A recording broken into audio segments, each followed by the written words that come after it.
Hello, veterans out there. This is the irate veteran coming at you with another video. Any veterans out there that want any veteran to veteran advice, just go to vamadness.com, fill out the contact sheet, and I'll be happy to advise. I would like, before we get started, I want to thank my sponsors. 5 sponsors this year: Sean Kendall, Hill and Potton, the people at VA Disability Group, the people at the Valor Firm, and West Dunn. Let me read this little disclaimer. I am not recommending any specific lawyer or law firm to veterans. Veterans need to conduct their own due diligence before selecting a lawyer or law firm as their representative.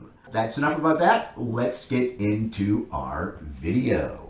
All right, veterans, today we're doing a video on the spine, which includes the back and neck. So we're just going to go through, some theories and some ratings. I have one of my sponsors with me who's going to help me explain this. Introduce yourself, please. Hi, my name is Shana Dunn. I'm with the law firm of West Dunn. I am an attorney practicing entirely in the area of VA service-connected disability appeals. I worked as a rating specialist for the VA for a number of years before going to law school and starting this practice. So that's something I've been doing for a long time. Very enjoyable work, and happy to be here. All right. So then let's just go ahead and jump right into it. When a veteran first thinks about getting something service-connected, there's a couple of ways to do that. One is like direct service connection, and one is like secondary service connection. So, could you tell us a little bit about direct method? Yeah. So for any claim for service connection, whether it's the back or, a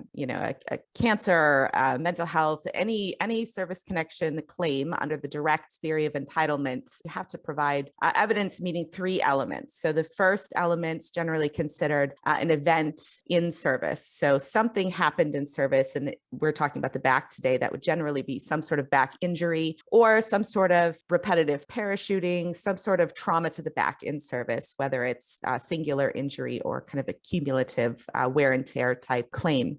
The second element would be a current diagnosis of a chronic condition. So degenerative arthritis, lumbar strain, things like that. If you have something like a strain, you want it to be a chronic strain because VA is not going to service connect a one-time acute strain in service to a later acute strain. But if you have evidence showing that has been something that's been chronically difficult or disabling for you, that could be a current diagnosis. And then that third element is a nexus. So that's the connection, generally a medical opinion, connecting that in-service injury to a current chronic disability. There are certain situations in which that nexus can be satisfied by lay testimony. So for example, if you're diagnosed with a degenerative arthritis or one of the chronic conditions that's outlined in VA's regulations, it's possible to demonstrate continuity of those symptoms from the time of your military service to the present. But generally, the quickest, easiest way to service connection is that medical opinion nexus. Right.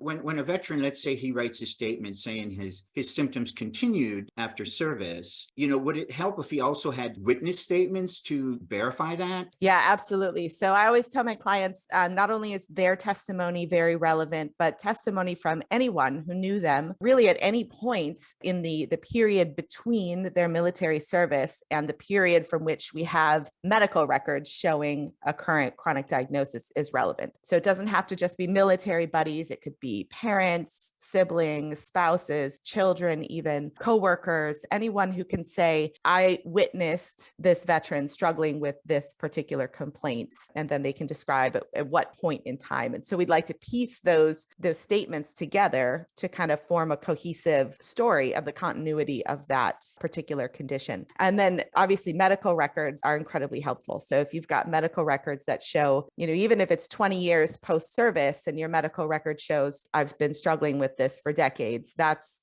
good solid evidence versus the medical record 20 years post-service that says I hurt my back last weekend shoveling snow, even though that may be an acute exacerbation of your long-standing chronic injury. That's certainly not going to be as helpful as those medical records documenting that long-standing history of injury. injury. Right. So last question on this particular subject. Often in our medical records, veterans are notorious for living with their pain, especially while they're in service. So often, like for instance, in my case, for example, I was in this vehicle accident while I was in service. And the day I was injured in that accident, there were after effects from that the doctor specifically told me, hey, you're going to be sore for a few days and probably stiff. So you don't need to come back in unless after a couple of weeks, those things don't diminish. And so, but still after that particular accident, my neck was so stiff the day after the accident and for a good week after that, but there wouldn't be any sick call record of that. So in my case, I wrote a statement, which did help win my claim. Is that the type of thing that is helpful to write the after effect of some of these events that might not be in your record? Absolutely. And I think also documenting the fact that I didn't seek treatment and this is why is really helpful, because VA, if they're going to reject the veteran's lay testimony, has to provide some reason for doing so, particularly if they're going to say that corroborating medical evidence is required to support a veteran's testimony. They need to provide some sort of medical indication that this type of condition would have required medical treatment. So, for example, if you have a compound fracture of your leg, people are going to go seek medical treatment, right? If you have a knee strain, most people are not going to go in every time their knee hurts or every time their back hurts, particularly if they have years of dealing with this kind of injury. So yes, VA doesn't know these things unless you tell them these things. So that's the role of the veteran. That's the role of the advocate. You have to color in all the blank space and show them, here's what happens. So many times you see them write down on the 526 back strain, and then they get denied and they don't understand why. I don't know that most veterans maybe don't understand how little information VA actually has on them. So yes, which goes through the importance of the statement to describe what's been going on after that injury to the present. Absolutely vital. So let's move on to secondary connection. I know that's a big one. So could you tell us something about that? Yeah. So secondary service connection can be a great way to get the level of compensation kind of equal to the level of actual disability and actual economic impairment that a disability is causing. With the back, and we're going to talk about this in a while, it's rated mostly on range of motion. And, most veterans, most people with back pain have decent range of motion at least some of the time. So the likelihood that you're going to go into a VA exam and have decent range of motion is pretty high. But that does not account for some of these other issues that may be actually disabling you. So I think it's important to think about any other conditions that may be caused by your back condition. So I think some of the obvious things are, does your back cause you to have some sort of misalignment in your body mechanics? Are you limping? Is that limping causing foot problems, ankle problems, any sort of musculoskeletal issues? Have you fallen down? How about if my, let's say I have flat feet service connected, and a lot of claims I've viewed are where a veteran is claiming that his flat feet or his ankles or his knees or his hip have caused the back problems they currently have. Are those viable claims or viable theories to get your back service connected? Yes. And so the causation can go the other way, right? You can have some sort of musculoskeletal condition in service. You can have a musculoskeletal condition that's secondary even to some other service-connected condition that's eventually causing that back problem. So yes, it works essentially the same way. If your feet are causing you to limp and that's causing back problems, or your back is causing you to alter your gait in some way, causing foot problems, I think the important thing to think about is, what am I service connected for? What do I believe I should be service connected for? And kind of explore whether there's interplay between any of those things. And the secondary claim can be made before you're service connected for the primary condition, right? So you can claim both your flat feet and your back at the same time. You don't have to wait until you're service connected for one to claim the other. So right. Only problem is sometimes the VA will go ahead and deny the one that you're saying secondary if you haven't got the primary service connected first. Yes, that is true. But you do establish then that effective date so that you can continue to appeal. So I think it's worth it. If you think that there's something there, to file the claim, get the clock running. And if it takes you 5 times around the hamster wheel to get it done, at least you protected that effective date. So, one of the things that I hear from veterans fairly often, actually, and it's happened to me. Last year, I had 2 falls where, unfortunately, I was on crutches, and my ankles are service connected, and my ankle gave out on the foot that was on the ground, causing me to fall. And, my back was horrible after that fall. Of course, my back's already service connected, but is that the type of thing that you can also get service connected if a fall from a service connected condition then causes like your back or your neck to have a problem? Yeah, absolutely. So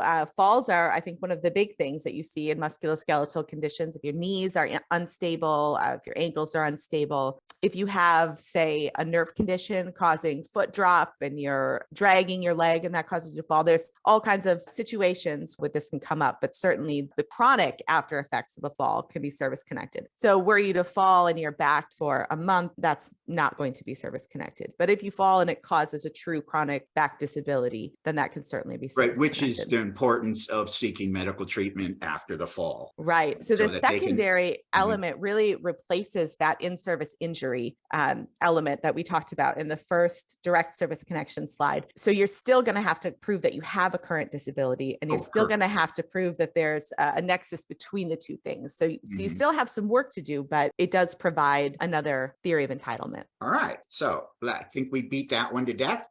Let's move on to the next one. So back or necks, it's just not your back and neck that you're going to get the rating from. So could you tell us about, how does that work? Yeah. So back and the neck both have what VA calls issues within the scope of the claim. So you don't even necessarily need to claim these as separate disabilities, but VA recognizes that radiculopathy in the upper and lower extremities is related to back and neck issues. So those are things that the VA exam is going to look for. Those are things that you should be on the lookout if you've been treated by a chiropractor and you've mentioned that you have pain going into your legs, into your arms. Those are things that you should bring up. But even if you don't, you should be on the lookout for that VA examination. If they diagnose that radiculopathy, then that's something that VA should compensate you for. And sometimes they miss it. Right. It's specifically a block on several blocks on the DBQ for the back and neck. So the examiner should ask, but I talked to lots of veterans where they don't ask. Yeah. The veteran really needs to, kind of be familiar that they should ask. If they don't, they need to point it out, which is another example of a statement. Make sure you say you've got, pain, tingling, numbness down your leg or, into your hand or whatever it might be. And while it's not necessary, I think it makes good sense if you know you have it to specifically claim it, because that puts VA on notice. This is actually an issue here in this case. You don't have to rely upon the rater to think about it. It's right there in black and white. And then when they get that exam, they're going to specifically ask for an examination of those nerves. They may actually even order a separate peripheral nerves exam, which does provide a little bit more information than the peripheral nerves section of the back exam. So sometimes that can be helpful as well. But it's definitely an EMG is not required though, correct? Right. EMG is not required. And if you have an examiner who states that they can't diagnose it because there's no EMG evidence, then that's something you should push back on. I don't see that a lot, but it certainly does happen. Yeah. And this is one thing I want to mention as far as for people who are thinking about TDIU is total disability has a couple of minimum rating requirements. And if I remember correctly, the back and the extremity issue or the neck and extremity issue, either one, are combined as a single rating for TDIU minimum rating requirements. Yeah. So if, for example, if you had your back was 20 and you got 10 for each of your legs, that is a 37, which rounds up to 40, which meets that minimum requirement under the combined rating requirement for TDIU. As long as you're that 70, works like that? It does, right? So the IU regulations recognize combinations of disabilities as single entities, the back and the extremities. So for the low back, it'd be the lower extremities. For the neck, it'd be the upper extremities that could be combined all as one. Right. Additionally, so that's good. Yeah, if you're injured in one accident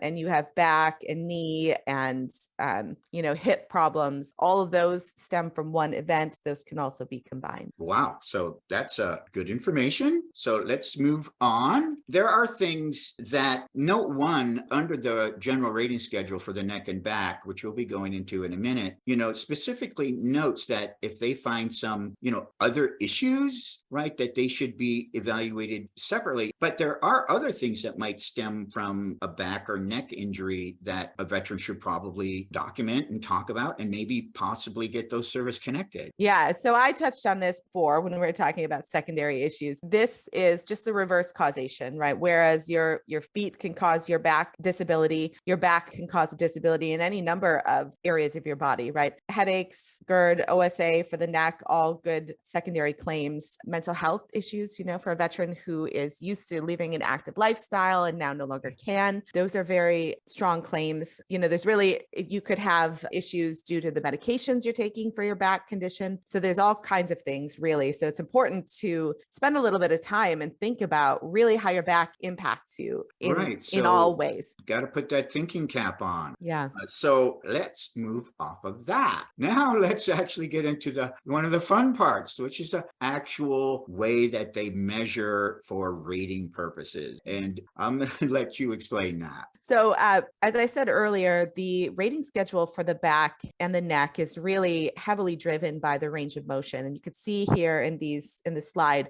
they're going to look at flexion. So that's the guy bending over towards his feet. Extension, so your ability to reach your back towards the back of your body, right? Move your head back. Lateral flexion, side to side, and then rotation side to side. And they're going to look mostly at forward flexion. That's the big one. So for veterans who really have issues more extension related, it can be really difficult to prove your claim. But that's what right. Most of the ratings I see are definitely from forward flexion, where range of motion is there. And some veterans are telling me that, they didn't use a measuring tool, but that's required, right? Yeah, they're required to use, it's called a goniometer. It's just almost looks like a compass you would have had in your 5th grade math class, just a little plastic instrument that's going to measure the degrees of flexion or extension. So that is required. And VA is also required to measure your range of motion multiple times and report on what your range of motion is after those multiple measurements. So all of those things should happen. And if they don't, that's something that should be pointed out. So one of the questions I get is, when do I stop moving on, when I have quite a bit of pain, am I supposed to force myself past that point? Or, some examiners will say, just keep moving, even if it hurts. Is that the proper way to do it? Or is there a point where a veteran should stop moving? I think the really important thing is that the veteran make it clear where the pain begins. So if they're just kind of gritting it out and they're moving through the range of motion and they don't wince, they don't say anything about the fact that pain has begun at a certain point of the range of motion, the examiner is going to have no way of knowing where that pain did begin. So the veteran should make some sort of audible indication that the pain has begun. Now, I think you can go too far with that, and you certainly shouldn't oversell it because that's going to cause the examiner to question whether that's real or not. But you have to portray that to the examiner. This is where it hurts. And certainly, I think there's probably a range of motion that you can, maybe you have a little bit of pain, but you can continue to move. Should you continue to do that? I think that's really dependent upon your physical condition. You certainly should not do anything that's going to harm you. So I think there's room for different ways of doing that. But I think the vital thing is that the examiner understand where the pain began. As well as I think you really need to inform the examiner what's what. I know on my last back exam, which was some time ago, there was a point where, I let them know right away that, listen, just wait on my feet. My back already hurts. So I'm going to move forward as far as I can. But, when the pain gets too much, I'd prefer to stop. And the examiner said, no, I don't want you to push past that pain. So I guess it's partly on the examiner, I think, and the person being examined to communicate. And as well as, I think most examiners, aren't going to want you to, injure yourself. So I think just communicate with that examiner, and I think, things will probably go well. So Agreed. let's move on to the neck. It's basically the same principle, right? Yeah, exactly. So you could see the normal ranges of motion here. And again, they need to measure it with the goniometer. They need to test it multiple times. They need to, with regard to the neck and the low back, they need to ask you about repetitive use. So they need to ask whether if you've been using your neck or back all day, maybe doing a lot of lifting, a lot of bending, whether that further reduces your ability to move through that range of motion or causes any other sort of weakness, fatigue in the joint, things like that. And then they also need to ask you about flare-ups of pain. So I always tell my clients that you should spend some time thinking about what is your back or neck like on the worst possible day. And then the examiner is tasked with putting that in terms of range of motion. So the best way you can help them do that is to have thought about it a little bit beforehand. If you can say, well, when it's really bad, I can't even touch my knees with the tips of my fingers, or I can't bend over my sink to pick a dish out, or whatever example you can think of in your life that would demonstrate the sort of limitation that can be thought of then in terms of that range of motion, is really helpful to the examiner. Because if you just say, oh, on flare-ups, my pain is 10 out of 10. Yeah, that doesn't particularly help. It doesn't. Though, as far as, because they have to put that in like, okay, what does that mean in range of motion? Right. One of the things I have advised veterans to do on their statements, as well as tell the examiner, is right to think about that. Okay, how much more am I limited? Mm-hmm. And put that in the form of like just a small math question, right? Mm-hmm. During forward flexion, when I bend forward or I move my neck forward, my range of motion is, limited by about a quarter of normal, Mm-hmm. right? And that will give the examiner some kind of base to put a theory out there, because as far as how much more you're limited during these flare-ups, because a lot of times what I see is on these DBQs, an examiner will knock off like 5 degrees, right? Exactly. And all I know is when my back goes out, there's no bending forward. Yeah. And it's just, they're just guessing, right? And it's a difficult question. So you can understand why they would do that. Which is why I say put a number on it. Yeah. Yes. Right. You have to at least put something out there for them to go off of. Right. So, okay. Now this is a question I always get from veterans that, are shooting for that 40 or 50% rating for the neck or back. And most people don't have what they're calling like ankylosis. Could you explain what is that, and how would you get rated for it even if you had it? Yeah, so ankylosis is a fixation of some segment of the spine. So essentially means that there's no motion left there. It's extremely rare, at least in my experience. I've only had one client rated under the ankylosis evaluation. So it doesn't happen very often. And then you have to look at whether the ankylosis is favorable or unfavorable. And this note that you've listed here kind of lays out what unfavorable ankylosis is. Right. And then the ankylosis would actually have to cause some kind of functional limitation, even if you had it, right? I mean, at least here in that regulation is saying that you have to have results in one or more of the following difficulties. Right. So it's not as simple as having it. No, that's the unfavorable. So the favorable ankylosis would just be the fixation. The unfavorable ankylosis is unfavorable because it causes some of these conditions listed here. Yeah. So anyway, I'm thinking, right, I've never seen a single veteran rated for it. It's very rare. And the one case that I've had, the gentleman is in his 80s, very severely disabled from his back, and right. So it's rare. It's just really rare. And that's why veterans don't think you're going to get the 40% for your neck or the 50% for your back, because that requires unfavorable ankylosis, which is you probably don't have. But if you have it, then you'll get that rating, hopefully.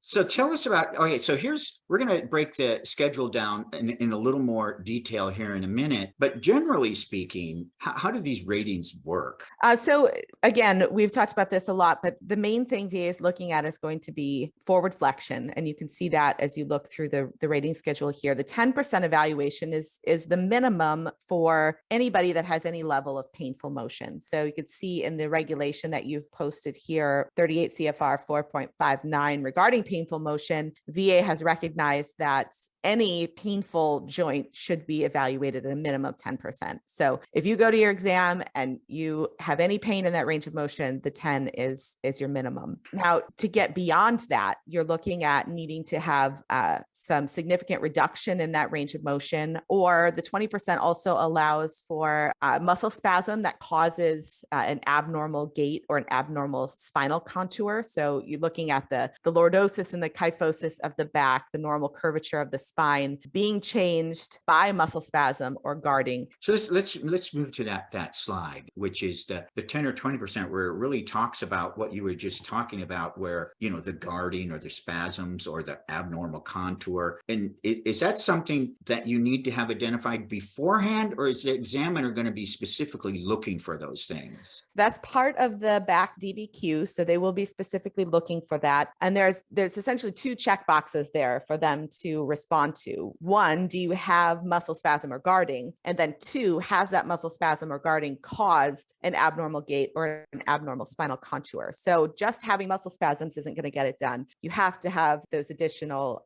abnormalities caused by that muscle spasm. And then the 20% also, it's important to look at the combined ranges of motion. Sometimes VA forgets to do that, and you can get that 20% evaluation, especially for veterans who are not so limited in flexion, but are more limited in the other planes of motion. That combined range of motion evaluation is important. Yeah, although I've never actually seen anyone get rated for that. Typically, forward flexion almost always is more than the combined rating, although I could see how that could be different. Yeah, we've had quite a few qualify under that. Yeah, and it just really does depend on the type of back pain they have. And again, because it doesn't happen as often, it is something that the raters sometimes kind of skip over, and they'll assign the 10 because the forward flexion is greater than 60 degrees, but then not notice that combined is less than 120, and the 20% should be. Yeah, so the 10 and 20, you know, they have multiple ways you could get there, right? You know, either by forward flexion, you know, the combined rating, muscle issues. I mean, so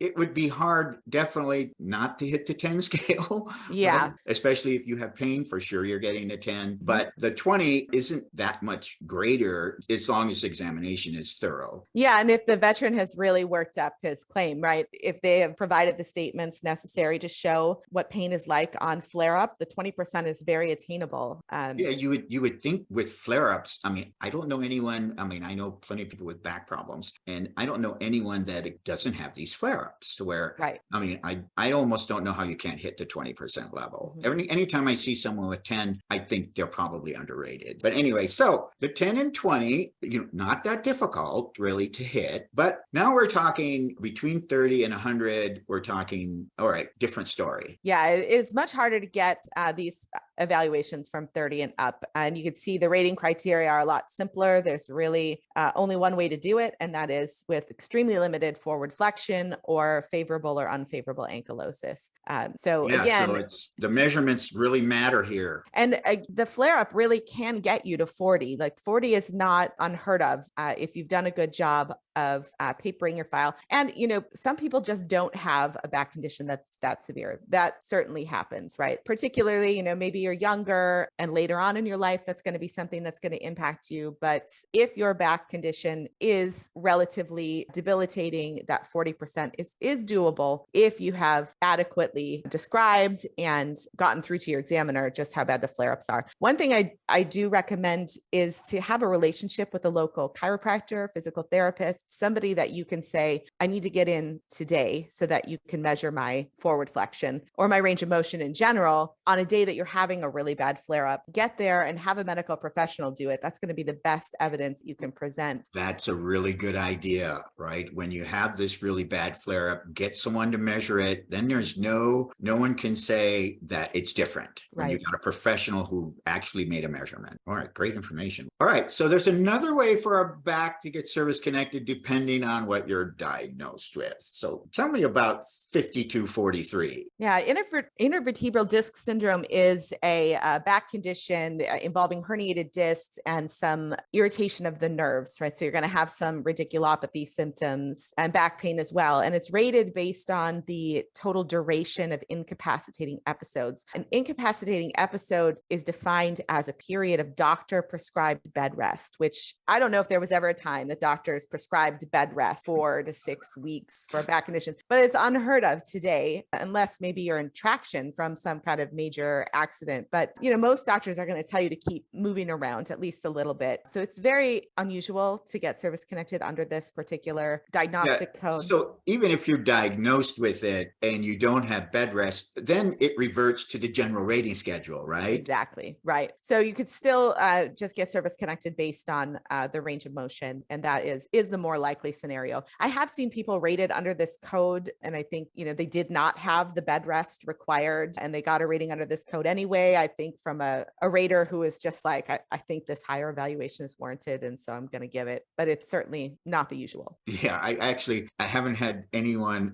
in the old days before they changed the rating schedule. I mean, they always had the bed rest requirement, but it seemed like some examiners, even without the bed rest, were still awarding or still marking the boxes correctly. But now I haven't seen anyone rated for this in years, actually. Now, there's one last possibility. Like I said, whenever I see a veteran with a 10% rating on their back, there's a question comes into my mind. Okay, did they describe their flare-ups properly? But occasionally I'll speak to a veteran who says, he really doesn't get severe flare-ups. And I'm like, oh, okay, well, then, there may be another possibility for those people, which is arthritis. Could you tell me some about that? Yeah. So the arthritis regulations, these are not related specifically to the spine. These are related to every joint in the body. But if you have a diagnosis of arthritis in a particular joint, that gets you a 10% evaluation right off the bat. And then the 20% evaluation comes into play if you have arthritis in multiple joint groups. So for the spine, you're looking at minor joint groups. If you have arthritis at L1, L2, and L3 and L4, that's not going to qualify here. They're looking at the lumbar spine as a minor joint group, the thoracic spine as a minor joint group, and the SI joint as a minor joint group. So if you have arthritis in 2 or more of those segments, then a 20% evaluation is possible. Right. I actually see quite a few people with, I think L1, S5. Or L5 to S1. Yeah. Yeah. Yeah. Mm-hmm. So, so that's 2 different minor joint groups. Yeah. So I'm thinking as long as your diagnostics, your x-rays have been specific in identifying these levels of arthritis, it's possible to get that 20%, but there is the fact about suffer from occasional incapacitating exuberations. Right. And there's still, when I look at board decisions, they mostly, matter of fact, haven't found that they interpret it any other way. They count incapacitating episodes as incapacitating as needing the doctor ordered bed rest, right? Where exuberations, if you look at the arthritis schedule, they're actually divided up into incapacitating exuberations, but there could be different levels of these exuberations. So I think what the board says about that they still need to be doctors or bed rest, I think there's definitely arguments against that. That's not so with exuberations. Yeah. And it's not defined that way. So in the rating schedule regarding IVDS, there's a specific definition there that the bed rest is required, prescribed by the doctor. Here, that's not the case. So I would certainly make the argument that incapacitating exuberations are different than episodes. Yeah, exactly. So I think that this is rarer. I think it's usually possible to get to that 20% under the normal look at forward flexion. I completely agree, which is so important that a veteran describes his flare-ups in a way that is more realistic and put it in that form. My flare-ups, I'm limited by 25% of normal, or in my case, it would be more like 3/4 of normal. So that way the examiner doesn't get to knock off like 5 degrees without having to then conflict with my statement. But anyway, I think, do you have any other thing you want to mention about backs or necks? Well, I think in general, the important thing to remember is that it's difficult to get the higher evaluation for the back and the neck itself. And the way you kind of build that evaluation up to a level that really compensates you for the degree of impairment is to look at those secondary issues, the radiculopathy, any sort of issues resulting from medication, and just really take a whole person look at what that back disability is doing to you, the impact it's having on you. Exactly. The whole picture, right? I mean, if your back is leading to problems with your gait, then you may have some mobility issues that's transferring disabilities to your hip, maybe causing hip problems, or those muscles are connected between your back and hip. And I mean, so who knows? You really have to think about, how does it totally impact my life, this back or neck problem? So I think we pretty much covered everything. So if you don't have anything else to say goodbye. Thank you for having me. I appreciate it. Goodbye. You are welcome. And the Irate Veteran is out.